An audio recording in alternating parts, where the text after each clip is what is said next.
Okay, good evening, ladies and gentlemen. Welcome to an episode of Trekking the Future, where we're discussing where the intersection between this reality and the Star Trek reality coincide and where we might be able to learn values and lessons from those fantasy worlds and see if there's any application we can use to try to building a viable party, whether it's a Green Party or Federation Party. Anyway, here's Liana.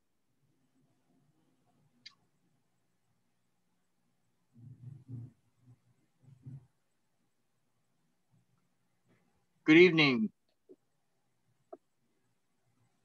Or she's connecting to audio, so.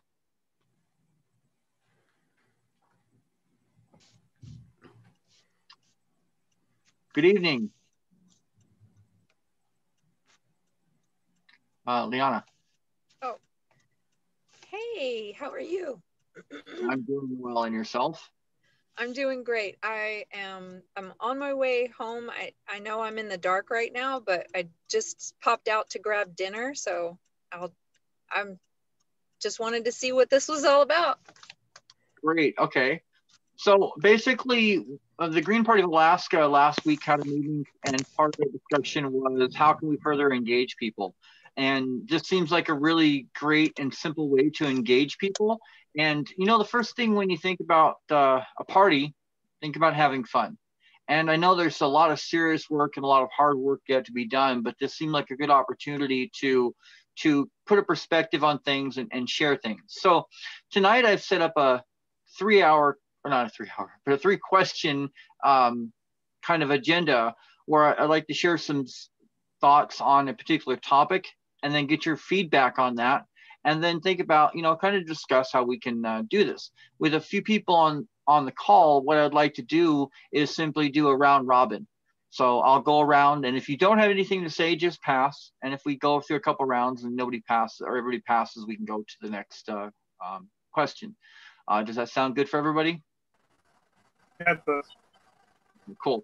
So the topics for tonight's discussion are environmentalism and aerospace, climate action and planetary colonization, and coal mining and asteroid mining.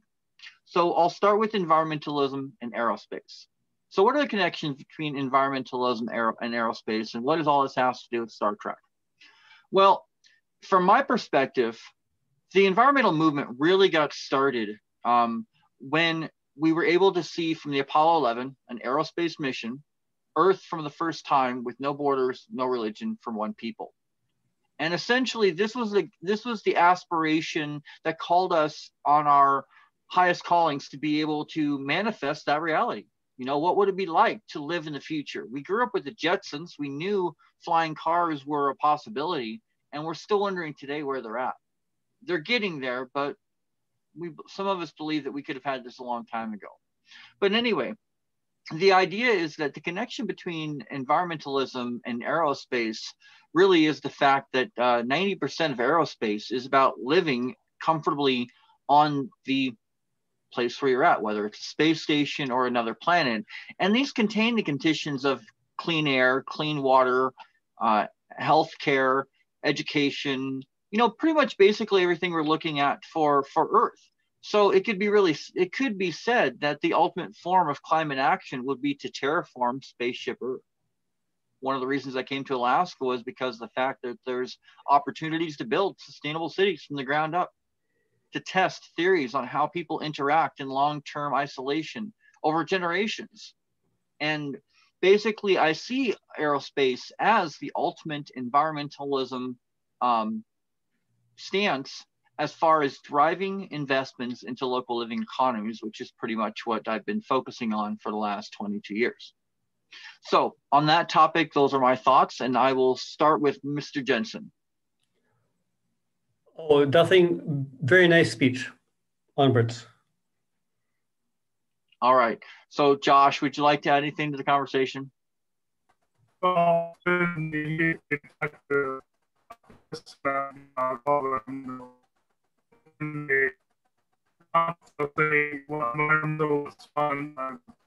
not getting any of that. His universal translator is broken. Sorry, I know. Well, so we'll circle back to you there. So, Liana. Nothing to contribute, Robert. All right. Okay. So the idea of this is just kind of an opportunity for people to check in and to see that there's more to politics than just boring discussions about policy and regulation and rules and votes. And, you know, it's real people. And politics really is all about us just trying to figure out how we can make sense of this chaos of a bunch of people living together that are almost literally different species. They speak different languages, they have different cultures, and they look different. And what I like about Star Trek and what I like about the Federation and what I see as an opportunity, as an ideal to manage, is that they recognize the diversity. It's the greatest strength that we have. And that's where, you know, that's where the connection between Star Trek and what we're looking at coincide. So I have, so how about some pointed questions then? Is there an element of Star Trek or science fiction in general that you feel could be applied as a piece of policy to help us move forward in a direction that would lead us to a moneyless society, a society without war, and kind of this future? So I'll start off with Josh. Can we hear you?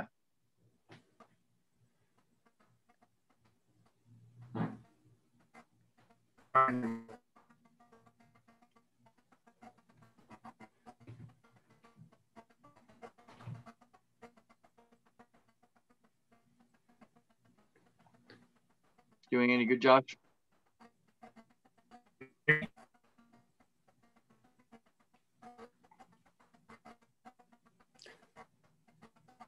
All right. Okay. So, Michael, would you like to chime in? Do you know of any Star Trek themes or ideas that you believe could create good policy for a better world? Yes, there's lots of them, but I can't think of any particular one. The biggest challenge is convincing people a change is actually possible and explaining your ideas in a way that people aren't overwhelmed. And you have to compress the data flows so that people in their brief moments so that they'll give you their attention can actually grasp what you're saying. And that is very, very difficult. Well, it takes a lot of patience and delegation, diplomacy. Basically, so, people are aware of how hard it is to change things. And so unless you come up with something that the people who know how things work can actually evaluate and say, yes, that holds water, nobody's going to listen to you. So you have a hell of a lot of work to do. And that's just the way it is. Okay. So, Liana. Yeah, thank you, Robert. I do have something to contribute. I believe it was in The Next Generation when Riker actually said, we no longer enslave animals. So I think the overall arching theme of veganism and living plant-based is something that we seriously as our society needs to look at. Living plant-based is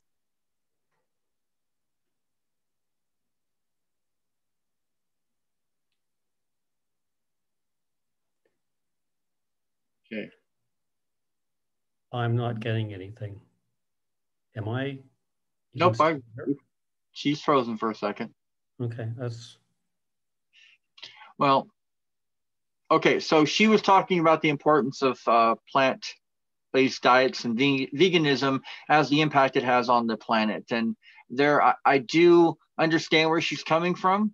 I'm not sure the Klingons in our society would agree, but I definitely feel that we rely too much on meat, and especially the way we do it. So that's a good example. One of the things that really keeps reminding me about how important the Star Trek mentality is the fact that not only diversity, but several times they talked about how in the future people don't go for material gain, that we go after improving ourselves and being a good example to other people.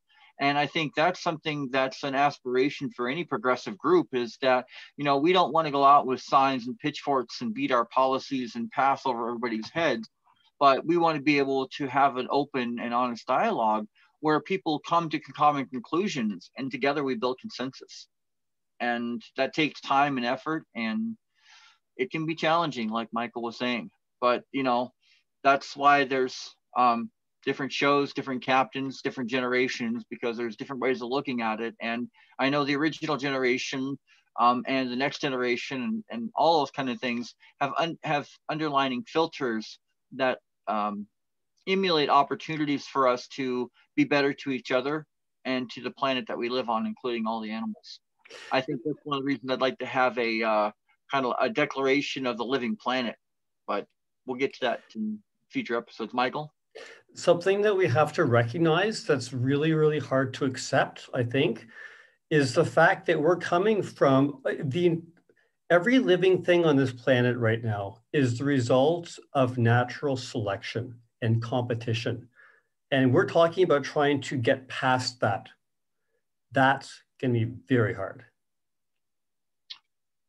So I'm going to try here again with Josh and see if we can get, if his mic's working or his internet connection is better. Because I know they enjoy a lot of whale meat out there in Kotzebue. And that's not a very plant-based diet.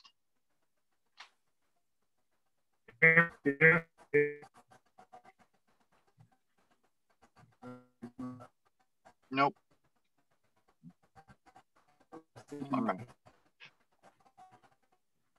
All right. So the other thing is that, the connection with environmentalism and aerospace is that aerospace works on advanced technologies, not 19th century technologies.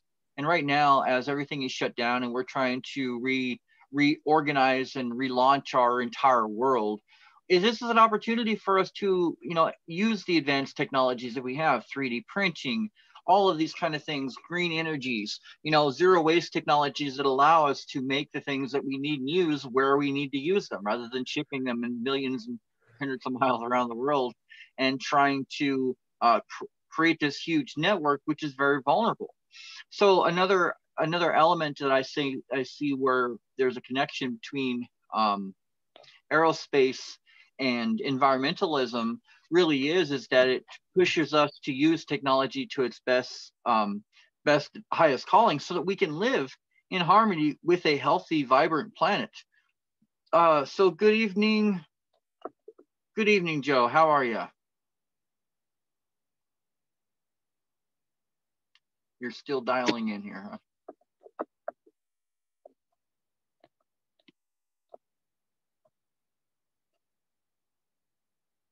Okay, hang on with me, folks. I appreciate your patience. Make sure everybody gets a chance to get in here. Michael, Josh. Okay, Josh is joining. Okay, so anyway, so again, when we're talking about trying to create jobs, we know that in renewable energy that it's like 3 to 1. Every job that's being cost in the fossil fuel industry for burning it is 3 jobs are being created in an environmental field, clean energy field mainly. But green buildings, retrofits, these are all important too, not to mention the fact that our cities and our communities have been poorly planned for the last 100 years. And that in itself creates a huge amount of waste, because you can only go so fast with the Model T. It may have worked in the time, but our cities are something that we have the ability to update. And there's billions of dollars from private equity investors and groups around the world who want to see these kind of smart cities. And I think that kind of leaning into the future approach has worked for many communities around the world. And it's one of the reasons that we advocate for the eco districts protocols and approach for city planning, because it provides metrics to measure the happiness of a particular group in a particular area. And that localization helps focus and people engage, and that engagement is what allows them to dream for a better future. Having long-term aspirations about where these things go, I think helps keep us on track. Now, the big thing I think connecting aerospace and environmentalism is it's a job creator. 90% of aerospace roughly, I'm sure I'll get some messages on it, but 90% of aerospace is about how we live. And there's a lot of connections with how we live in space and taking care of the planet we have. So before we move on to the next subject, is there any other final comments that anybody would like to have? And I will start with Liana. Well, good thing I was listening. Thank you for the opportunity to speak. I do not have a background in aerospace and do not know how to respond to that other than my personal feelings about, you might not necessarily be talking about space travel, or I'm not sure the reach of your explanation of aerospace, but well, no, I feel, yeah, go ahead. I don't think that we should be looking at traveling to Mars until we fix the problems we have on Earth. That's just my personal feeling, but that's, you know, everybody has their own opinion and we're all allowed to have that. So that's all I have to contribute. Thank you. Yeah, and that's a really excellent point that I want to briefly respond to in the fact that is kind of one of the points. I understand that we should be fixing the problems and the challenges on this planet because they seem complex.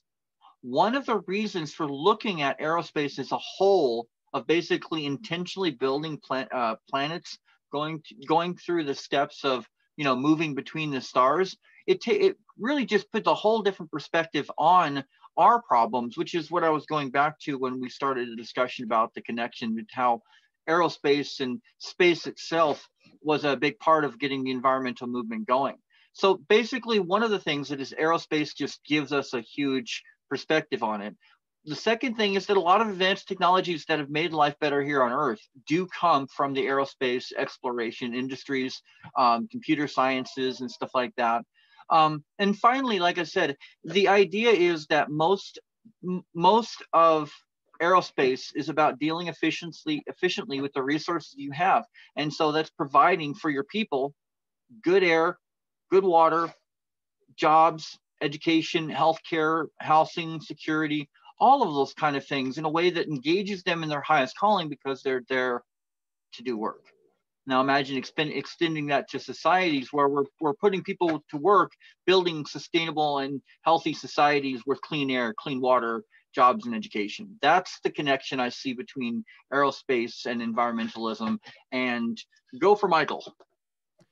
I just want to observe that we should have sympathy and respect for the people who are on both sides of this debate, because it is, as we've observed, a very, very complex optimization problem, and it's far from obvious whether it's more or less of a waste of resources to invest in space or in things on Earth. And I think that probably the best we can do is go and interact with individual scientists and people in power and project managers and so on to try to figure out, can you evaluate what you're doing? Is it more important to save the Earth or to go into space? Can you think of a problem on Earth that you can dig your intellectual capabilities into that will have a big impact? Or do you really feel like the only way you can get inspiration is by tackling this massive problem way out to left field, knowing that the inspiration you get from that will be applicable back here on Earth? And that's something that every scientist has to answer, an engineer and everyone else has to answer for themselves. And we have to respect them for that. So let's see if Josh is able to connect with us on the internet here. Can you hear me? Oh, I can hear you now. How's it going? Oh, hey, I decided to stop using the speaker on my laptop and plug in my microphone. Well, you're always welcome to try calling on the landline. I believe there's a phone number that works that way too if you're having problems with the internet. But go ahead, see if it works for you. Notes. I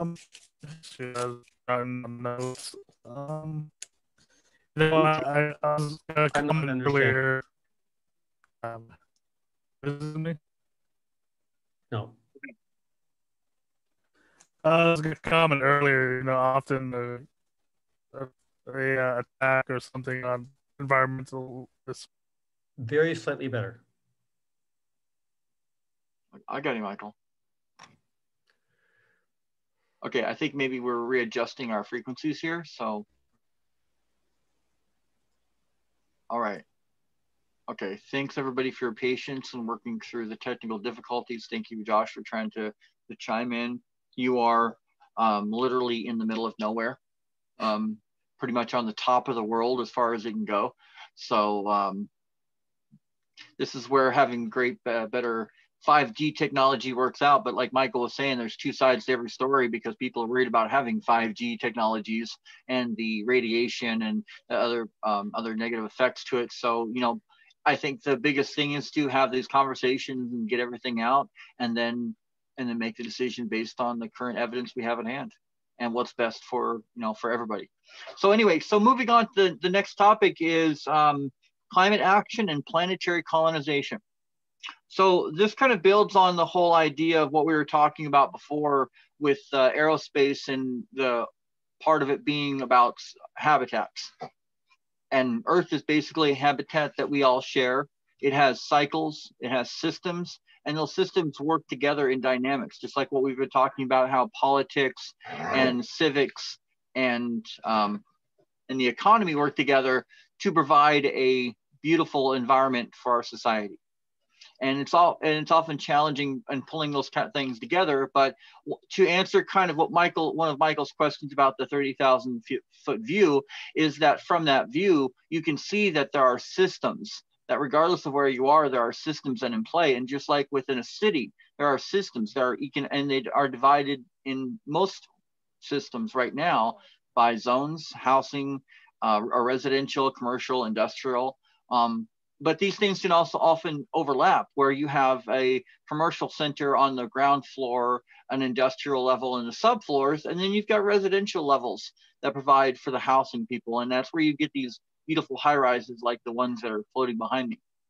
So the idea here is that in order for us to focus on realistic climate action, we have to be able to turn our desires to have healthy, clean air, clean water, food, and housing for everybody into products and services so they can be understood in the modern metrics of what's needed to accomplish them.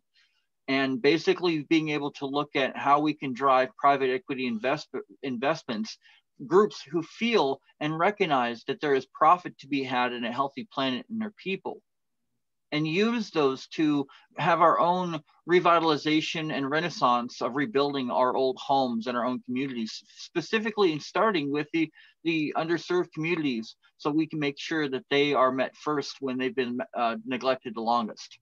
So I feel, and that's why I've been advocating this idea of aerospace is the ultimate end game for environmental action, because you're basically taking the environment as a system and looking at it as ways for you to be able to update the operating systems and be able to use the technology that we have available and the intellect that we have available to be able to achieve for everybody's needs, not necessarily everybody's wants, but everybody's basic needs. And I think that raises the quality of life and puts us on a path where each individual can then explore their own highest calling, and with good education, express themselves and make the world a better place doing so. So, Michael, go ahead. Great words. We have to be able to appreciate at the same time the perspective of poor people everywhere who are just struggling to get by. And no matter how many pretty words we use, they're going to say, why are you spending so much money out there when there are technologies that we have already that we can implement that don't need any research and development? Just solve the problems with technologies we have. We have to appreciate their perspective as well. Okay. Josh, you want to try to chime in here?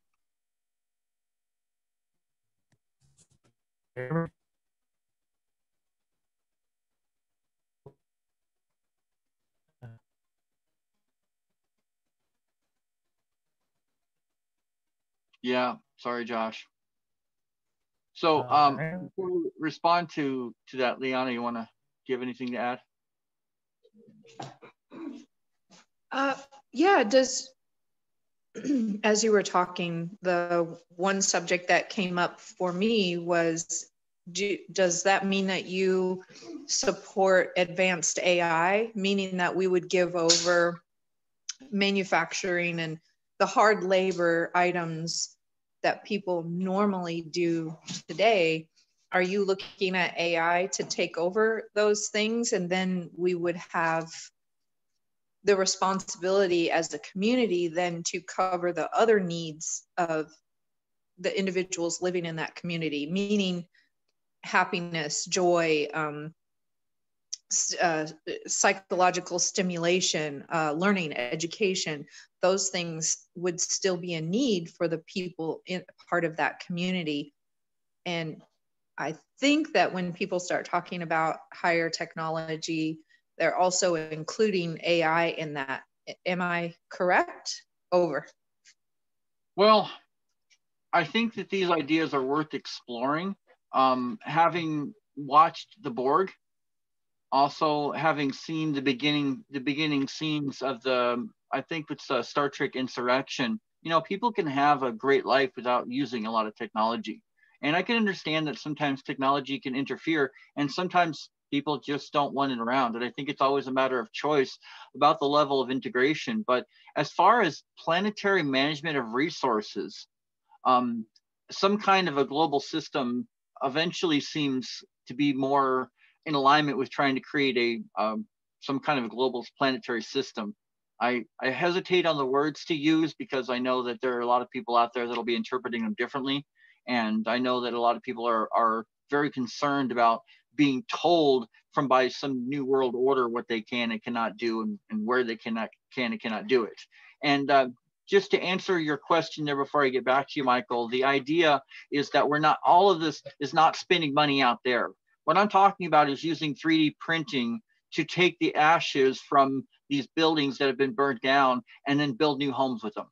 You know, we can do that kind of stuff to meet the needs of the people here. We can use the recycled electronics that we have to build new solar panels and new storage equipment so that we can meet the needs of those people who don't have energy and food and homes. And we can do this all over the planet. We don't have to go there and impose our will. We can basically send our own versions of WALL-E or the instructions to build your own. And that's what we're trying to do with ARC and our programs with the Global Rainbow Congress, is to be able to facilitate this type of collaboration where people can be given the tools they need to be able to have these basics. Because I understand that if you don't have food, if you don't have shelter, if you're worried about where your family is going to be safe tomorrow, we're not having conversations about politics and economy and art and culture, the things that really make life interesting. I often have used the analogy that everybody talks about STEM, science, technology, engineering, and math, because that's what makes us think. That's what makes the world go around. And, it's a large part behind aerospace, but aerospace, space exploration started with the dreamers, started with the artists, started with the science fiction writers. So one of the things I've been trying to introduce to kind of keep things in balance is the term malt, because malt's a lot sweeter than chewing on a stem. And MALT stands for music, art, literature, and theater. Because if we're not investing in education, there's no point in investing in anything else. And where science, technology, energy, and mathematics may teach us how to think, music, art, theater, music, art, literature, and theater teach us why we think and why we live in such a beautiful world and why it's worth fighting for. So this is why I really think that a connection between aerospace and the idea of planetary colonization, because the first planet we colonize is this one. That's what the whole idea behind terraforming spaceship Earth. That's the environmental connection between how we take this advanced technology and apply it to how we take this advanced technology we have and apply it to the beautiful blue home we have. And then we have a perfect model for how we want to terraform Mars or terraform the moon or terraform or just build spaceships in space. I know this guy in Canada who's working on some really advanced architecture stuff that looks like trees and all kinds of lines together. And I can see that being applied in many places, right, Michael? So anyway, you got your hand up for a while. I don't want you to get your arm tired here. So what's on your mind? I just wanted to explain a bit more about the AI robotics question, whether it's going to take jobs away from everybody. And I asked this question to a friend of mine in the space industry many years back, and he came up with a beautiful one-liner. Work is for robots, life is for humans. So one of the goals of this is to take all the repetitive labor that we hate doing and it just shuts down our minds and get it being done by robots. So we want robots to be doing as much as possible. We also want to be in control of our own robots, ideally. So this would be great as an open source, distributed, non-centralized movement.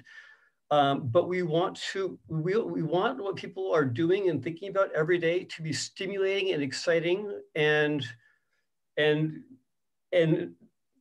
getting their minds alive with all the things that are possible. So we want people be converting people from garbage people, from recyclers from secretaries, from all these things, and converting them all into artists and engineers or people who are incorporating art into what they do. If they really enjoy cooking and they want to turn it into an art form, great. If they really, whatever it is that they enjoy doing, convert it into an art form, do it on small scale, enjoy doing it. Once you've perfected a technique, train an AI to do it, train a robot to do it, and have them do all the repetitive stuff. And that's where we're going. We want to feed our minds and creativity and create something beautiful. That's the one thing that robots can't do, and we don't want that. We want to be in charge. We want to feed our spirits, and we want the technology to do all the heavy lifting. And if we're going to be doing heavy lifting, we want it to be in the circus where we're doing hand-to-hand arts, where we're lifting other people into the air as an art form, and then you can have big, powerful muscles, and you can be like Hercules and all the rest of it. Okay. So there is a little button down there, Michael, that will, if you push the button, it'll raise a mechanical hand for you. So it's not quite AI, but anyway, Leanne, did you have anything you'd like to offer? Liana?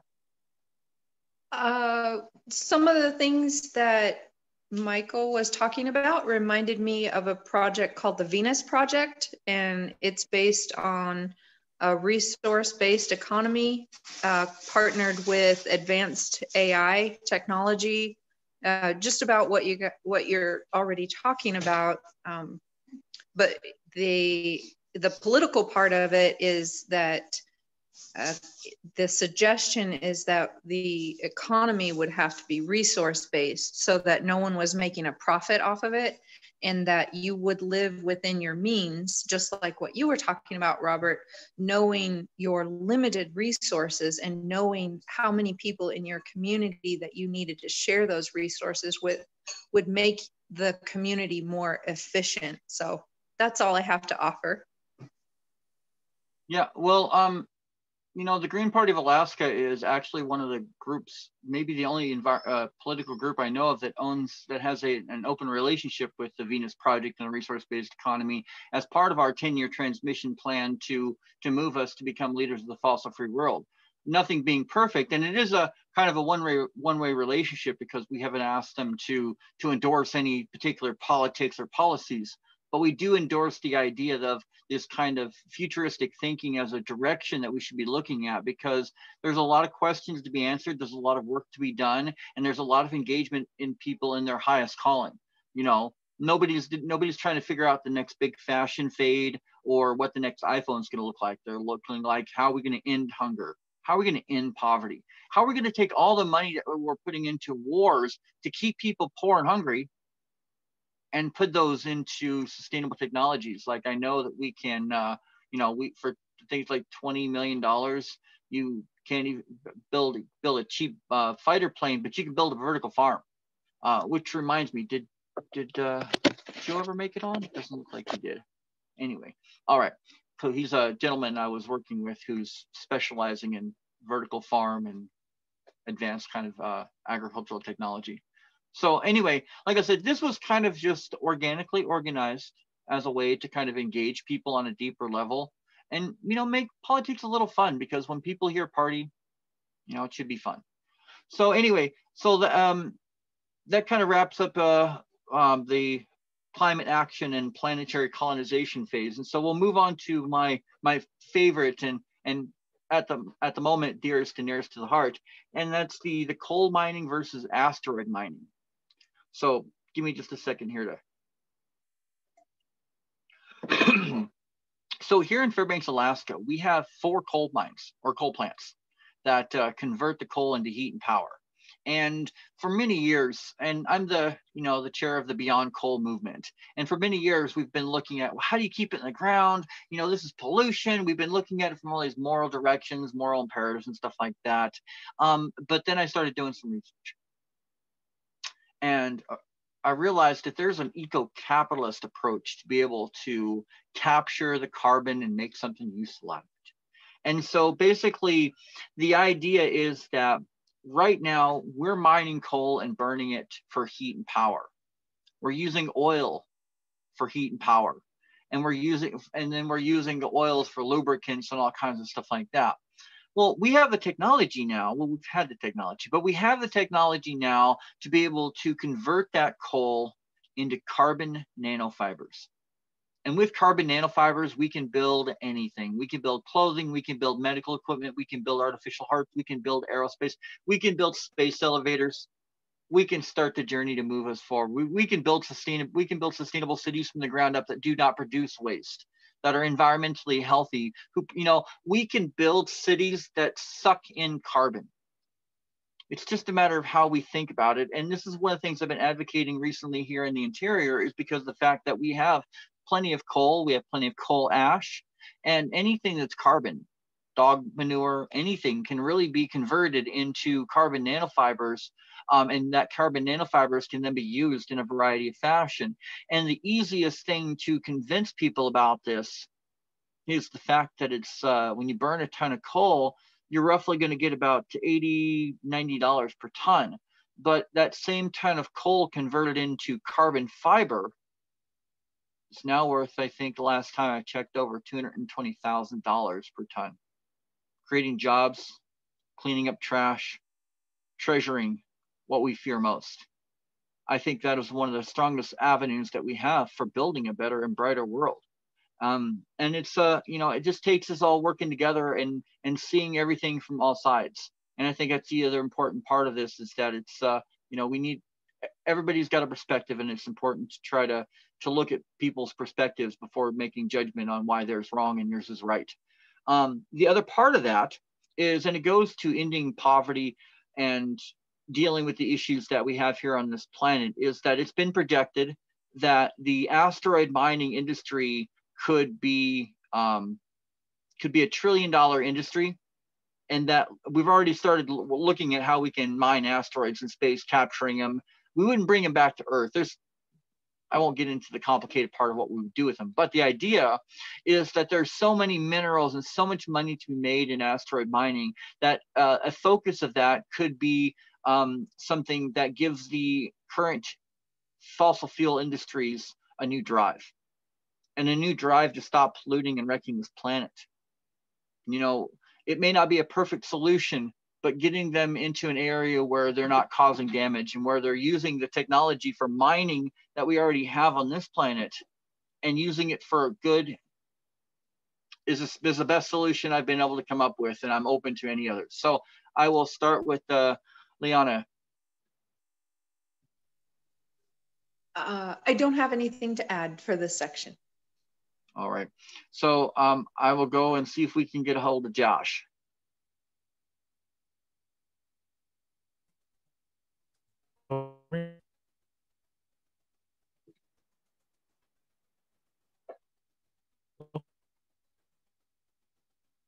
I know you're trying.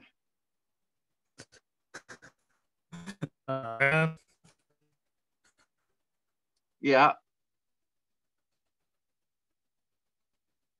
Hear me? Keep talking. When it comes to this problem with the I guess, business and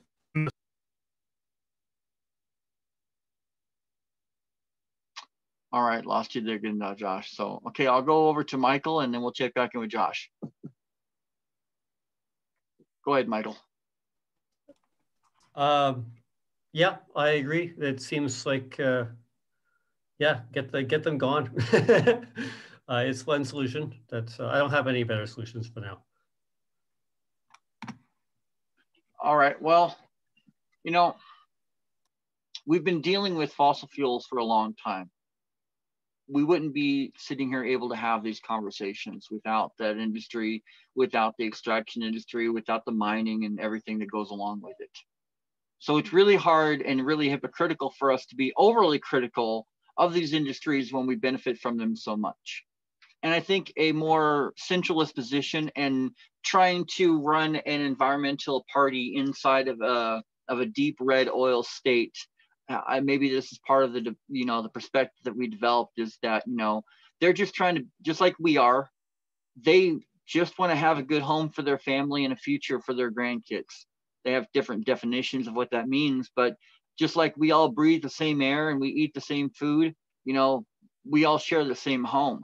And finding common ground is far better to build on than, you know, saying, well, you have to agree to, you know, this policy of not using this resource this way and, you know, agree to behave this way. No, those are things that we can talk about later over dinner. But having a common ground for us to build a foundation on, I think, is the core of what Star Trek is about, what I believe in progressive environmental politics is about, and what I would love to teach my kids and grandkids and encourage my friends to teach their kids too. Because the one thing I know is that it took 3 generations, if not more, for us to get where we're at. And it's going to take that many, if not more, for us to get into a place where we're in harmony with the planet and with each other. Honoring and respecting and lifting up indigenous cultures and people, I think, is a good start to that, helping us to remind ourselves of our place with the planet instead of over it or above it. I think that's where farming and agricultural on any scale also is a critical part of connecting with the earth and each other. I mean, there's nothing more real than connecting with the earth and being out there in the garden and then enjoying the fruits of that labor and sharing that with the people you love. You know, that's why, you know, food is so much more than just a means of nutrients. It's a cultural gathering point. And just like Star Trek, it's one of those things that makes you feel good. And for the last several generations, Star Trek has made people feel good that things can get better, and that when things get tough, we can come together and we can rise to the occasion. So I'll start off with see if Josh is working here.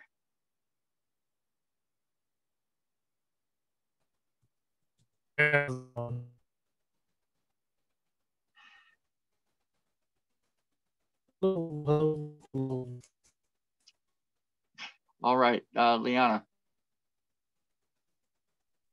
I really wish I could hear Joshua. I agree with that sentiment that meals and food preparation and the entire process of growing our food, harvesting our food, preparing it for storage, that in itself is a huge task. And it's a cyclical task, especially since we as humans have to eat every single day. So it is something that we can centralize around. Again, I'm going to plug a little shout out for veganism. What we feel very strongly is that in order to heal the planet, we would need to return to a restorative growing methodology so that we're working within the limitations of the area that we live in, meaning we would grow local indigenous food and grains that are supposed to grow in those areas. And stop forcing the earth to grow things that they're not supposed to grow in. For instance, bananas don't grow in the desert, but here in Phoenix, Arizona, people have banana trees. That puts a huge it puts a huge resource strain on our water here in the desert. Now, I don't know anything about Alaska and what Alaska faces as far as growing food. I do know that there's a lot of frozen areas. And so I'm sure that the majority of your food personally is probably shipped in from somewhere else, unless you're able to grow things indoors. Yeah, and I think you already talked about indoor gardening and that kind of thing. So of course that would be in alignment with this restorative agriculture that is a movement here in Arizona. So that's all I have to contribute. Over. Thank you. Yes, in general, Alaska imports 95% of our food.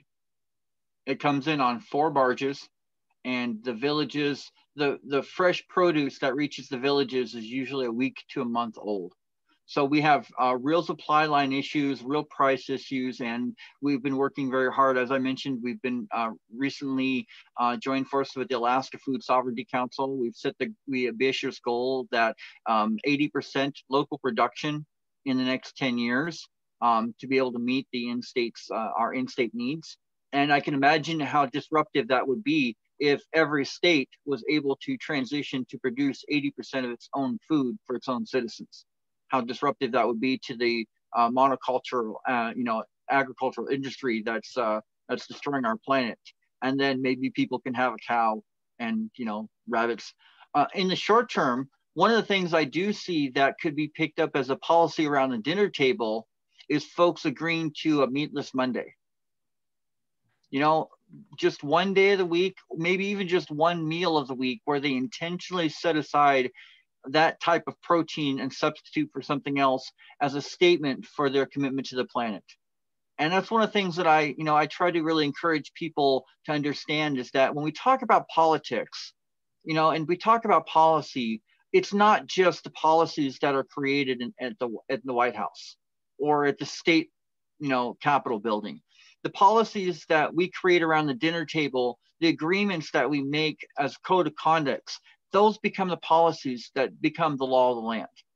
And that's where we need to make sure that because we can engage that with the people we love, and we can engage that across the aisles, and we don't have to wait for the Democrats and Republicans to decide it's okay for us to play at the table. So anyway, without getting too much into that level of politics, I do want to notice that we are approaching about 7 o'clock. I want to appreciate everybody for taking the time to join with us for this little lively discussion.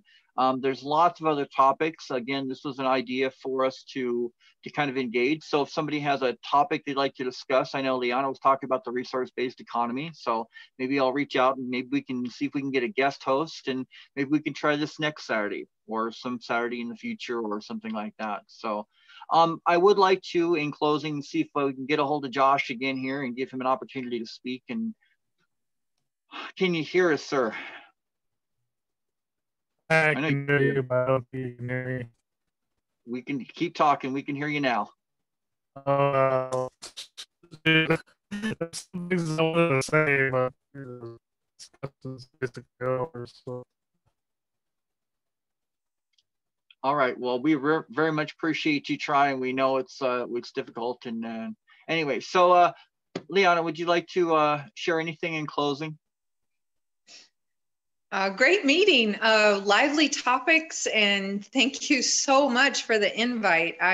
This was the most stimulating conversation I had all day. Thank you. All right. Michael, would you like to leave us with any inspiring words to close us out? No pressure. I wanted to observe that in talking about the veganism thing, we all have to basically compassion for everybody, preferably for the ones who deserve it the most. Everyone is facing many challenges, and we have to be able to understand what the challenges they're facing are and what efforts they're making to change the world. For me personally, I have attempted going vegan, and I've realized that I don't know enough to do it properly. So I've given up on that. I mean, I don't eat huge amounts of meat, but it's something that you have to know what you're doing to get into. I'm contributing to change in other ways. And very gradually, people will start learning how to change, and it'll become easier to change. And the more all of us can do to make it easier to change, then the easier it'll be to change, and the faster it'll happen. Okay. You know, the other idea that came up is that you know, normally we could have potlucks, and those potlucks would just bring together a variety of dishes, and people could see this is what you do with lentils. This is what you do with you know, without meat. This is how you make something that's delicious and nutritious. So maybe that's something we could think about doing for Thursday nights and something, you know, share a meal or something like that. And, you know, just let people know that these are how you do this. And, you know, if we break it down into simple steps, maybe they'll be more likely to try it out in their own homes. So anyway, so I'm going to kind of end this with a little piece of encouragement for policy, since this is a political discussion, is that aerospace and environmentalism are all about transitions into a regenerative economy and new ways to do business that protect the planet and her people. Climate action and planetary colonization is that unless we start acting like we all live on this planet together and start looking at the systems, we may need to colonize other planets to preserve our species. And frankly, I would rather see my grandkids planning their vacation to Mars rather than their escape strategy. So, and then the last thing is coal mining and asteroid mining. You know, we have to acknowledge the systems that got us where we are, but we also have to acknowledge that those systems and that way of thinking is not going to get us where we want to go. And where we want to go is to be able to pass along to our children, our grandchildren, and the children for the next 7 generations an Earth that is healthy, wholesome, and that they can be glad to pass on to their children. Thank you once again. Have a good evening.